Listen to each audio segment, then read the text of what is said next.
Today we're reviewing the Hopkins 7-blade and 4-flat twist mount trailer connector, which I've got right here. It is an exact OEM fit, and why I like this compared to other ones out there is that this one twist mounts in, where some of the other ones require you to put like a backer plate or something in there like that. This one does not. It fits, like they say, just like the OEM. Just the front is a little different in terms of the styling, but how it installs is the exact same, and that's why I get these. If you live in a northern climate, most likely you probably have had your stock OEM connector go out, or if you tow a lot and are in water, exposed to salt water, something like that, these things just go bad over time, the OEM ones, and then you need to replace it. And relatively simple installation. Basically, all you do is take the other one out, and then once you've got that out, you can put this new one in. So, gosh, this thing is hard to get this twist tie off, but there we go. We've got it.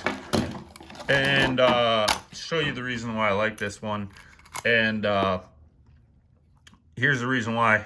Twists in. This is the same stock way that the OEM connector goes in.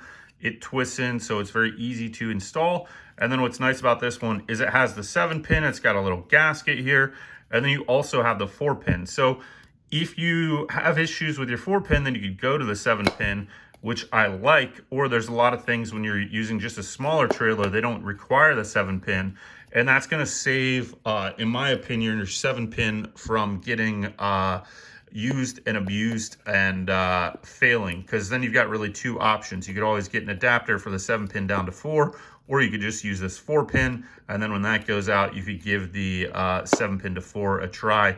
And then it's got nice covers. Another thing I like about this is it's angled and then sloped, so theoretically, like, water and stuff should shed off of this a little bit better than something that is just straight vertical, I guess, in my opinion. And just how they've got it with the gasket and everything, I like that. So thanks for watching this video on the Hopkins 7-blade to 4-blade flat twist mount GM Chevy and more. I'm putting this on a 2500 Chevy Silverado. Thanks for watching, and we'll see you next time.